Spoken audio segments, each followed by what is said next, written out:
Ahí está, deben de estar viendo mi pantalla, bueno, la diapositiva. Y mientras que la cinemática solamente se preocupaba por describirnos el movimiento de, en este caso que estamos estudiando el robot, del actuador final del robot, pues en la dinámica nosotros no solamente nos interesa conocer el movimiento, sino las fuerzas requeridas para producir ese movimiento. En consecuencia, la dinámica describe la relación entre las fuerzas y el movimiento.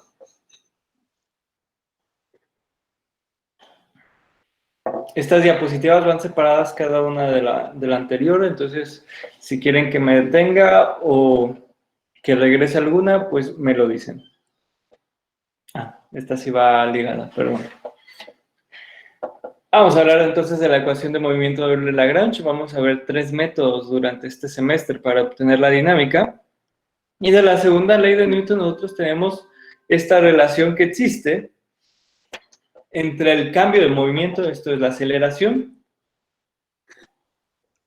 y la fuerza que produce este movimiento. Entonces, lo que dice la segunda ley de Newton es que este cambio de aceleración con la fuerza motriz impresa, pues ocurre según línea recta a lo largo de la cual aquella fuerza se imprime. De ahí que la suma de todas las fuerzas en un cuerpo en equilibrio de cero, pero en un cuerpo que está en movimiento, pues nos produzca este movimiento en línea recta, esta aceleración en línea recta. Entonces, de ahí tenemos que la fuerza es igual a la masa por la aceleración, es algo que ya sabemos.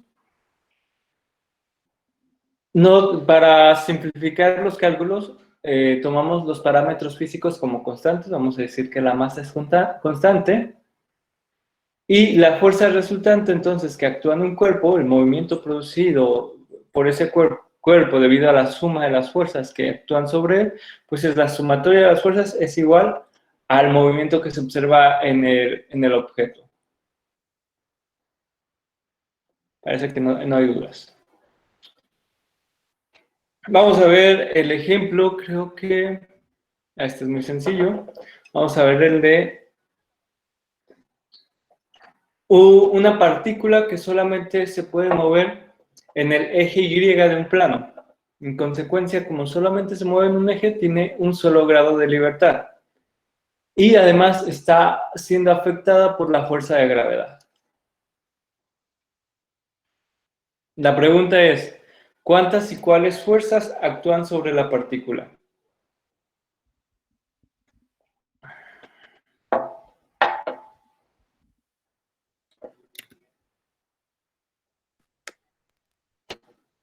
Sí, aquí espero su respuesta.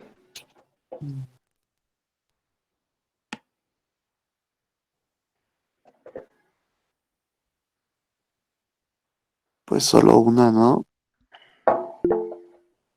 Pero al momento de que observamos la partícula misma podría estar en movimiento. O sea, no iniciamos de unas condiciones de reposo. Si iniciáramos de unas condiciones de reposo, entonces sí, quizás solamente la fuerza de la gravedad produce algún movimiento. Pero podría ser que alguien lanzó la partícula hacia arriba y luego se observa el movimiento de la gravedad. Entonces, la Entonces, partícula... Ajá. perdón, serían dos, ¿no? Entonces, Sí, y podríamos llegar a considerar incluso 3, tomando en cuenta la fricción, si es que existiera alguna fricción, pues ujú. serían 3. Vamos a ver cuál es la respuesta. En la respuesta tenemos 2. Tenemos que la fuerza es igual a la fuerza debida a la aceleración que sufre el cuerpo, la fuerza propia de esta partícula, más la fuerza debida a la gravedad. Y vamos a estar trabajando con este tipo de ecuaciones que aparece un tau o una f a la izquierda o a la derecha. Y en ocasiones por aquí mismo introducimos la ley de control.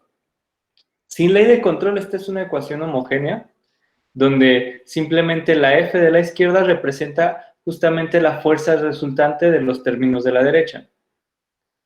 Pero en realidad, cuando tenemos una técnica de control aplicada, lo que deberíamos escribir sería algo así.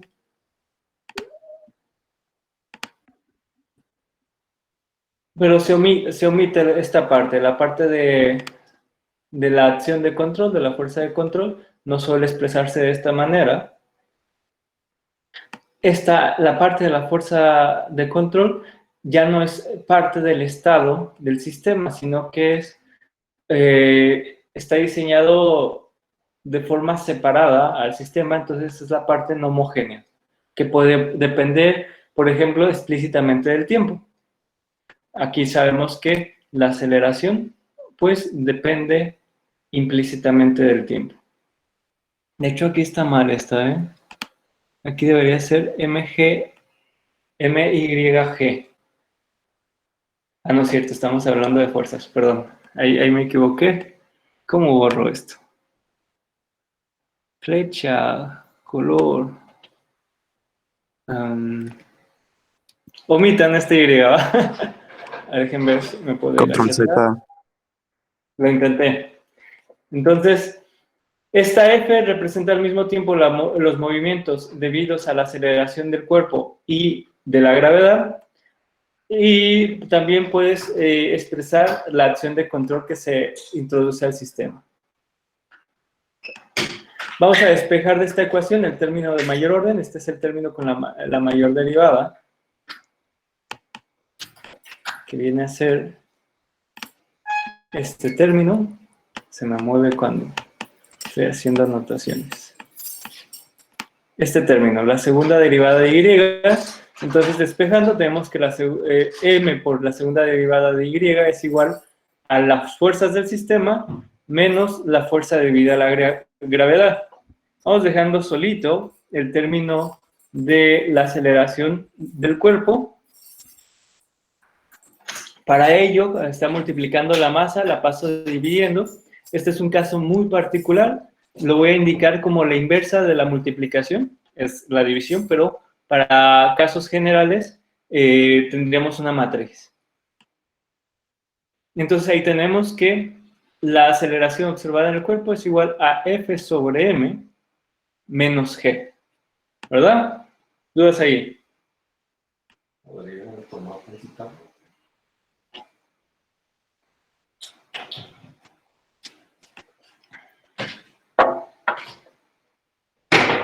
¿No hay dudas? ¿Siguen allí? Sin dudas. Sí, yo sí tengo dudas, Ok. profe. ¿Por qué es m a la -1? Es el inverso de la multiplicación. Lo puse así porque más adelante vamos a usar matrices, pero en realidad el inverso de la multiplicación es la división. Ok, perdón. Me había puesto atención a esa parte. Muy bien. Entonces, a ver, fuerza resultante, despejando, obtenemos A. Que están extrañas mis diapositivas. Muy bien, recordando, la energía cinética de un cuerpo es aquella debida al movimiento y vamos a tener dos. Esto ya lo hemos repasado. La energía cinética debida a la velocidad lineal, un medio de la masa por la velocidad al cuadrado. Y la energía cinética debida a las velocidades angulares, un medio de la inercia por las velocidades angulares al cuadrado. Nuestro término de mayor orden que despejamos a la izquierda, no necesitamos despejar tanto, nada más hasta ahí. Lo podemos expresar m multiplicado por la aceleración del cuerpo como la derivada con respecto al tiempo de la masa multiplicado por la velocidad. O bien podemos expresar esta relación como la derivada con respecto al tiempo de la derivada parcial con respecto a la velocidad de un medio de la masa por la velocidad al cuadrado. No sé si aquí de repente puede haber alguna confusión. Sí, ¿por qué saca la parcial? ¿Por qué saco la parcial? Porque esa parcial se parece mucho a algo, por eso tiene la incógnita a la parte derecha. Euler-Lagrange. No, esto se parece a la energía cinética, la derivada con respecto al tiempo de la derivada parcial con respecto a la velocidad de la energía cinética. Este término vean, tiene la misma forma que la energía cinética para velocidades lineales.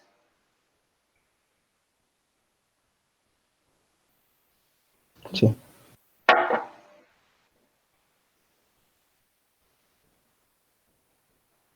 Espero, no sé si hay alguna duda, es la explicación para de dónde se obtiene la ecuación de movimiento de Euler-Lagrange.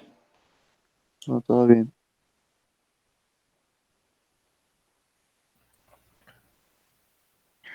Muy bien, ahora regresamos a la física y recordamos la energía potencial. La energía potencial debido a la gravedad, es importante la aclaración, pues depende únicamente de la altura del cuerpo y la ecuación es la energía potencial es igual a la masa por la gravedad por la altura, donde la altura pues la damos a partir de un punto de referencia. Entonces, esta fuerza, la fuerza debida a la gravedad m por g, yo la puedo escribir como la derivada parcial con respecto de la posición de la masa por la gravedad por la altura, o por la posición, en este caso, pero está dada con respecto a algún punto de referencia, va a ser la altura. Entonces, esto toma exactamente la misma forma que tenemos aquí arriba, de la energía potencial.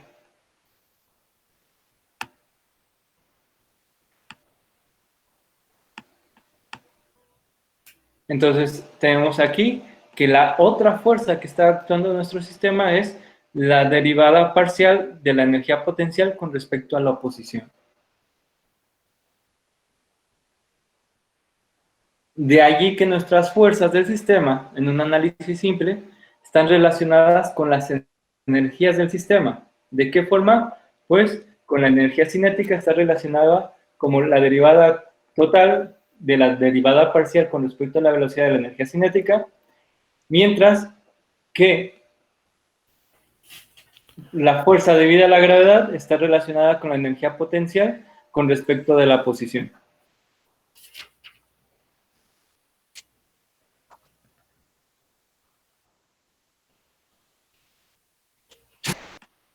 Ahora vamos a definir lo que es el lagrangiano. El lagrangiano no es otra cosa más que la energía cinética menos la energía potencial. A ver, para ver que están participando en el chat, escriban cuál sería el lagrangiano para el sistema que acabamos de ver. Rafael Urbán Hernández escribió gravedad. ¿Qué pasó? Es que fue en mi en- casa, la receta. No, lo escribí desde que preguntó lo de las fuerzas. ¿Cómo? Hablaron varios a la vez. Eso ya fue hace 10 minutos. Muy bien, nada más quería saber si quería saber si había una duda o algo. Muy bien, aquí en el chat espero su respuesta de cómo quedaría el lagrangiano para el sistema que acabamos de ver.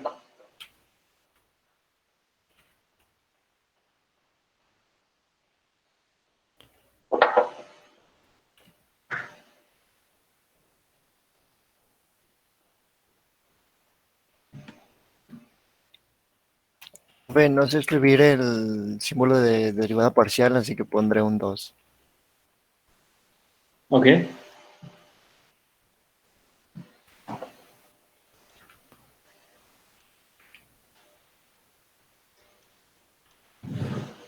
No tiene nada que ver las derivadas parciales con la pregunta.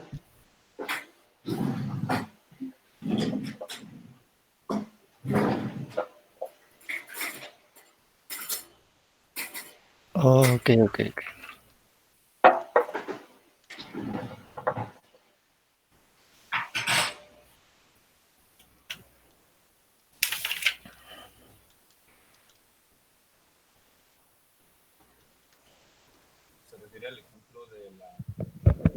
¿Se refiere al ejemplo de la partícula que se mueve en Y solamente? Sí, el ejemplo de la partícula que se mueve en Y.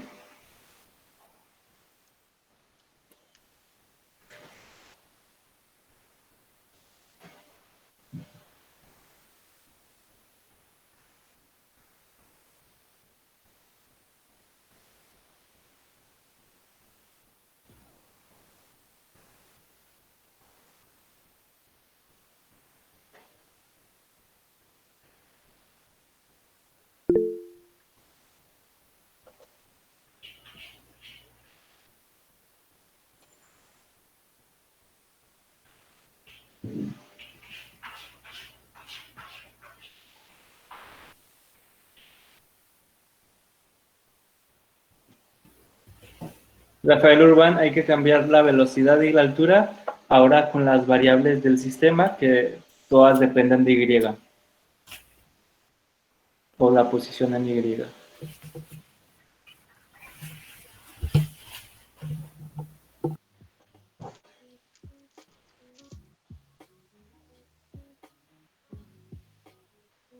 ¿Quién puso música?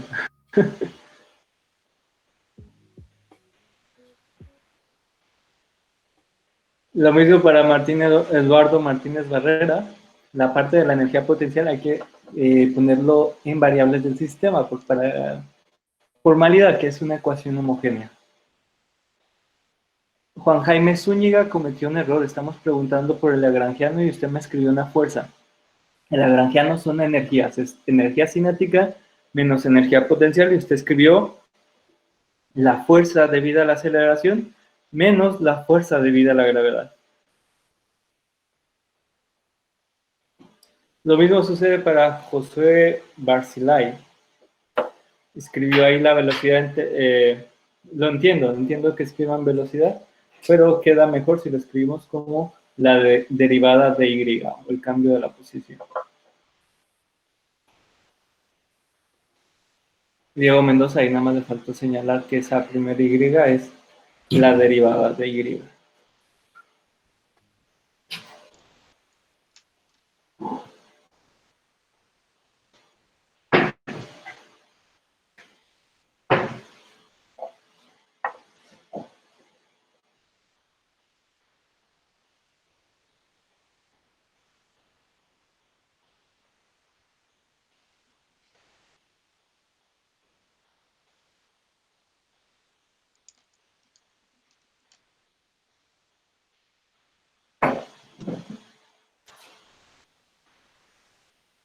Muy bien, parece que ya lo tenemos claro. Efectivamente, ahí lo tenemos. Un medio de la masa por la velocidad al cuadrado en Y menos la masa por la gravedad por Y. Luego, nuestra dinámica del sistema, la que obtuvimos al inicio analizando las fuerzas, la podemos expresar como la derivada con respecto al tiempo de la derivada parcial con respecto a la velocidad del lagrangiano menos la derivada con respecto a la posición del lagrangiano. Esto nos va a dar el sistema y aquí esta F va a representar a Profe, ¿puede la repetir entrada. lo último? ¿Qué parte? ¿Todo? ¿Te lo explico todo? No, esa Muy parte, bien. esa parte. Sí. Nuestro sistema que hace rato encontramos analizando la suma de fuerzas, lo podemos encontrar también de esta manera, sacando la derivada con respecto al tiempo de la derivada parcial del lagrangiano con respecto a la velocidad, menos la derivada parcial del lagrangiano con respecto de la posición. En este caso, como estamos partiendo del ejemplo, pues aparece la velocidad con respecto a Y y aparece la posición con respecto a Y también. Entonces, de este lado vamos a tener nuestra entrada del sistema, la parte de control, pero lo que hicimos hace rato, de suma de fuerzas, también lo podemos encontrar de esta manera.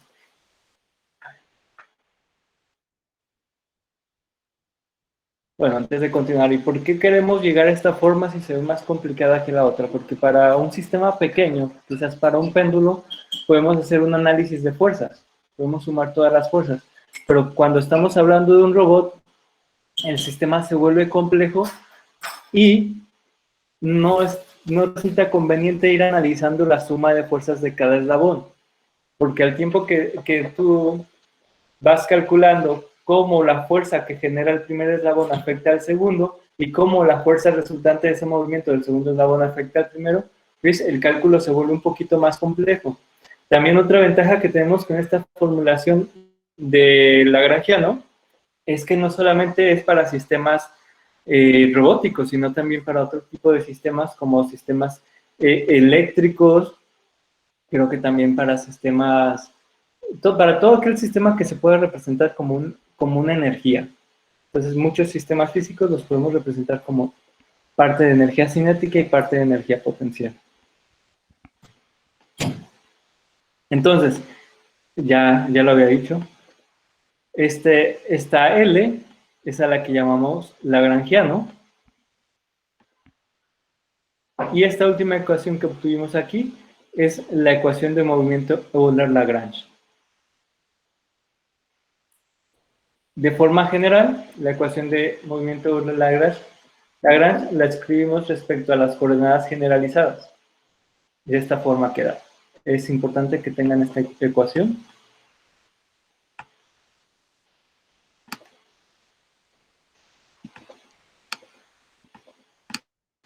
Entonces sería importante anotarla.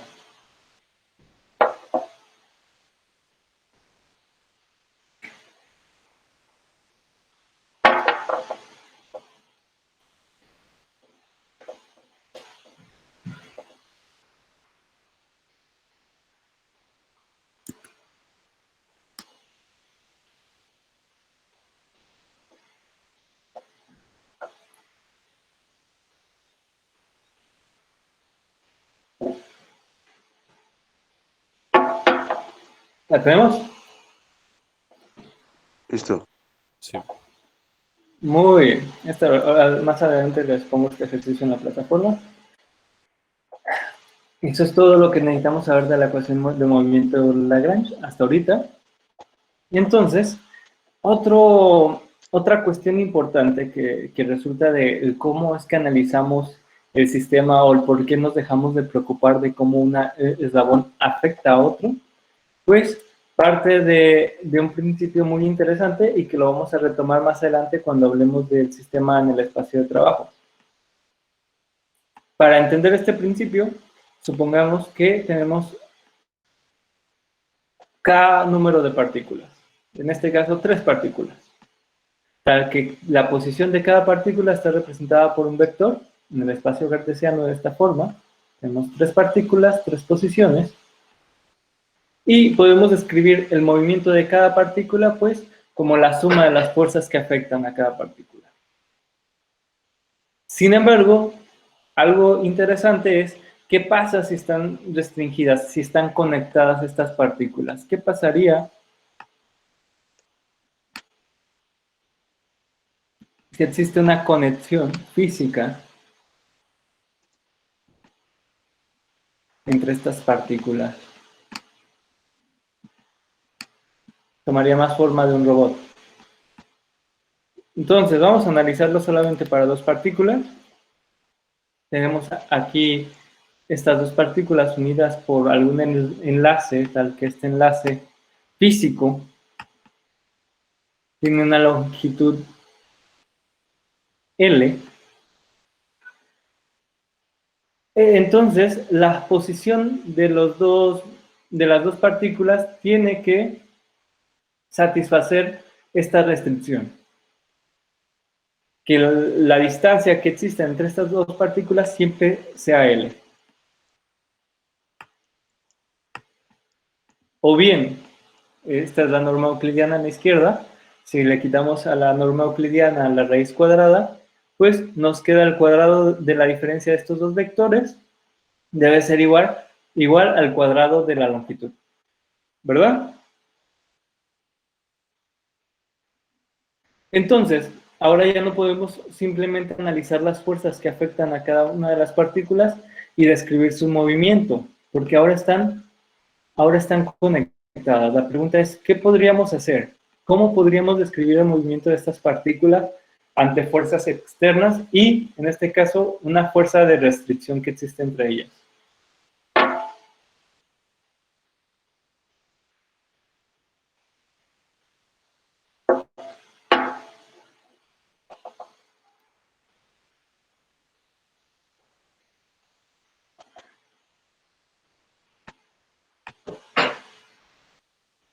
¿Les pregunta? No se me ocurre nada, profe. ¿Cuál fue la pregunta? Anteriormente, cuando teníamos libres las partículas, para saber el movimiento de cada partícula, bastaba con analizar las fuerzas que eran ejercidas sobre la partícula. Ahora tenemos 2 partículas atadas. La pregunta es, ¿cómo podemos describir el movimiento cuando se le aplican fuerzas externas y además que se cumpla esta restricción?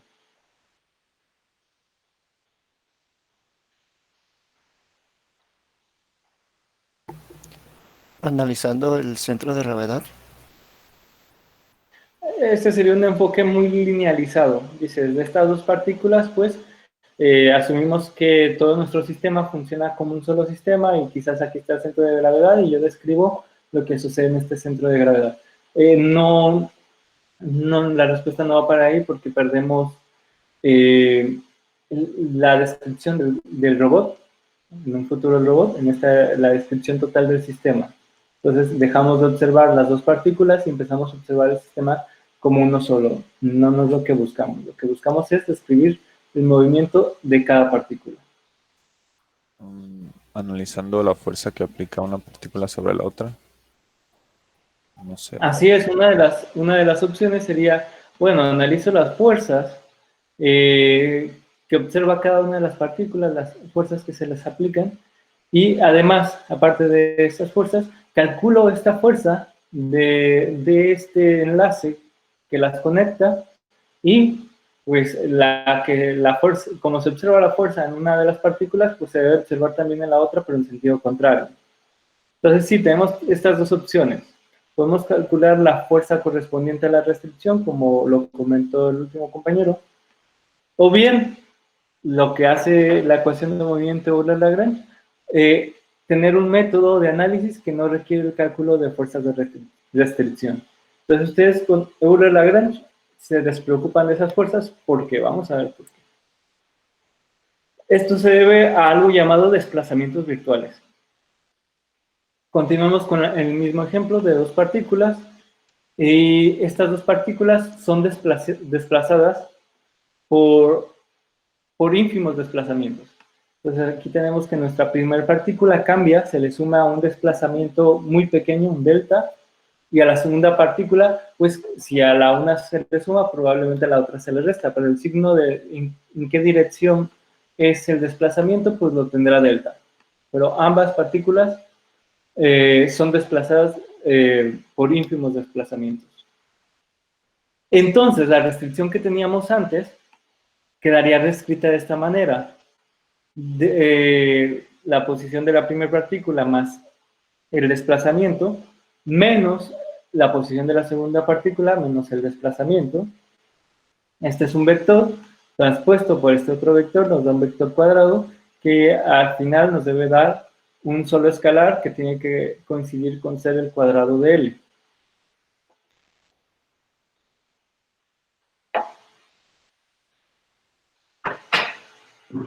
Profe, ¿me puede volver a explicar toda la ecuación? No entendí muy bien, por favor. Esta ecuación viene de aquí.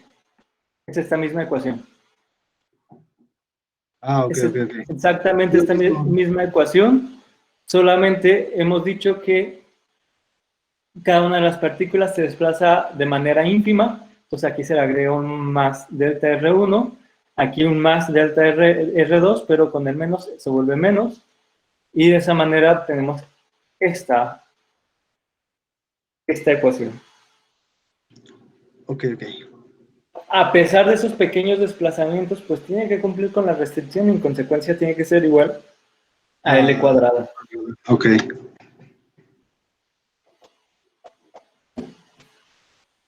Si tratamos, estos son vectores, pero si los tratamos como si fueran escalares, nos vamos a dar cuenta que aparecen términos cuadráticos y aparecen términos cruzados. Si quieren, les doy un momento para que piensen que son escalares. Imagínense por un segundo que son escalares y realicen la multiplicación indicada para que observen que hay términos cuadráticos de R, términos cuadráticos de delta y hay términos cruzados. Términos cruzados significa hay términos donde probablemente tenemos multiplicado R por delta.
¿Lo tenemos?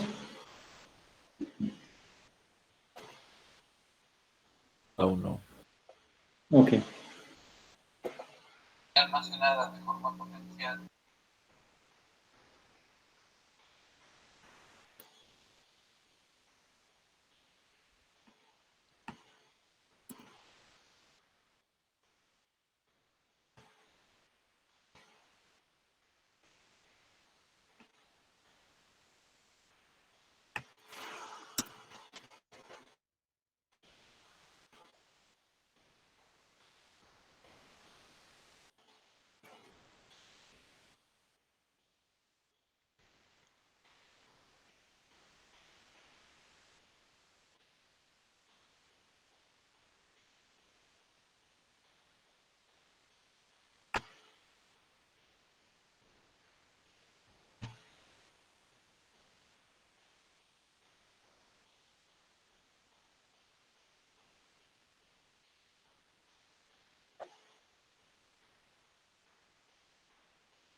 Creo que es esto. ¿Lo escribo?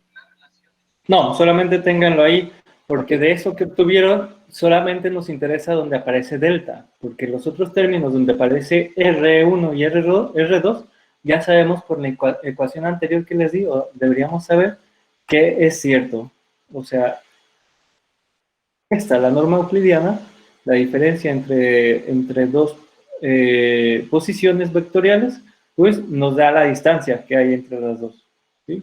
Si a la norma euclidiana le quitamos la raíz cuadrada, pues nos quedan los términos cuadráticos de este lado derecho, y del lado izquierdo esa L se vuelve una L cuadrada.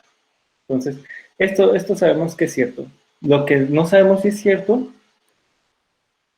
es si añadiendo un desplazamiento ínfimo se sigue cumpliendo esta restricción. Entonces, nosotros vamos a observar qué sucede con esos desplazamientos ínfimos. Es lo que les estoy diciendo, dado que R1 y R2 satisfacen la restricción, pues olvidémonos de eso.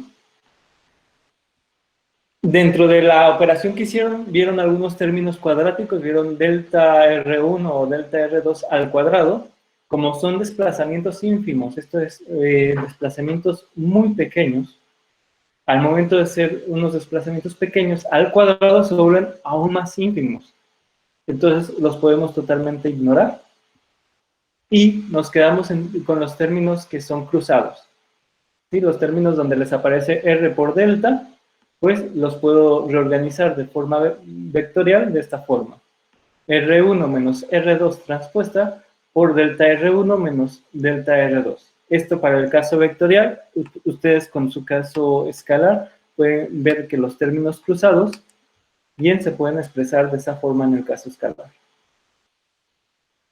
Entonces, dado que R satisface ya esta igualdad,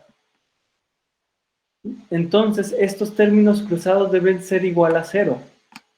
No pueden contribuir al movimiento del sistema. porque ya los vectores por sí solos cumplen la restricción. Este tipo de desplazamiento delta R1 y delta R2 los llamamos desplazamientos virtuales. Estos son los desplazamientos virtuales. En sentido físico, pues estamos diciendo que en realidad estos dos desplazamientos se oponen. Mientras uno va en un sentido, el otro va en el otro, de tal manera que terminan anulándose. Y esto debido a que están cumpliendo esta restricción, siempre están conectados, mueven una de las partículas, automáticamente se mueve la otra. ¿Se entiende el concepto de desplazamiento virtual?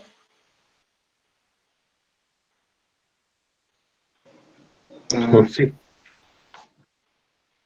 Sí. Aquí el truco está en que R1 y R2 ya cumplen esta restricción. Entonces lo que nos preguntamos, ¿qué sucede con los términos cuadráticos de delta? Pues son ínfimos al cuadrado, pues tienden a ser 0. Los términos cruzados entonces deben cumplir la restricción y deben ser igual a 0.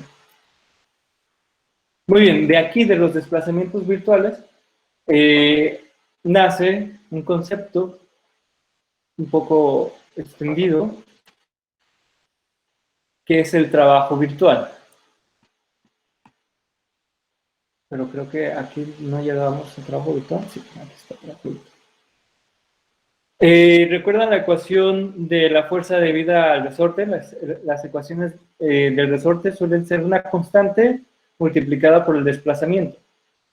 Cuando la referencia es 0, pero si la referencia no es 0, pues tenemos que escribir con respecto a dónde es que sufre este desplazamiento del resorte. Entonces, imaginemos por un segundo que existe una fuerza que está siendo ejercida en la primera partícula y es una fuerza parecida a la del resorte, donde tenemos aquí una constante C por el cambio que se observa entre estas dos partículas. El cambio que se observa de R1 con respecto a R2. En consecuencia, si se observa esta fuerza en la primera partícula, en la segunda partícula se observa la misma fuerza, pero de signo contrario. Sí, es algo que alguien ya comentó. En una partícula observamos una fuerza, en la otra pues tendríamos que obtener esta fuerza en sentido contrario. Ahora, el trabajo realizado por las fuerzas de restricción al conjunto de desplazamiento virtuales está dado por esta ecuación.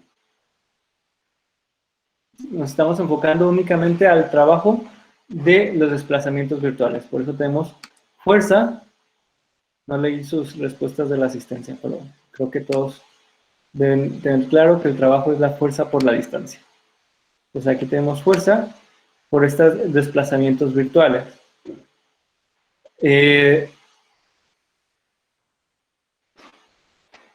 Aquí reescribiendo la ecuación con los términos de la fuerza, pues nos quedaría algo como esto.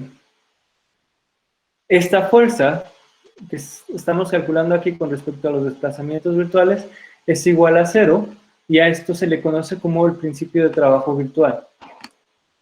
Para la clase de hoy solamente es importante que se entienda el concepto, que se entienda por qué no calculamos estas fuerzas y vamos a retomar esto cuando analicemos el sistema en el espacio operacional.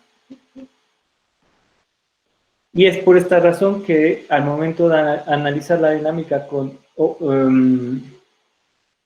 las ecuaciones de movimiento Euler-Lagrange, no nos preocupamos por este tipo de fuerzas, porque este tipo de fuerzas no producen un trabajo, se anulan finalmente.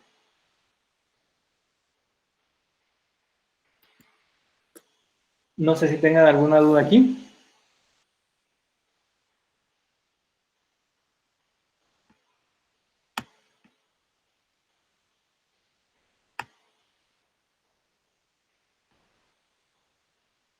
Si no tienen ninguna duda, voy a ponerles el ejercicio de la clase. El que pasamos son unas diapositivas en la plataforma. Y cualquier cuestión, pues estoy ahí al pendiente de esos comentarios. Ok, profe. Bien. Bien. Bien. Profe Gaya. Muy bien, entonces los veo ya.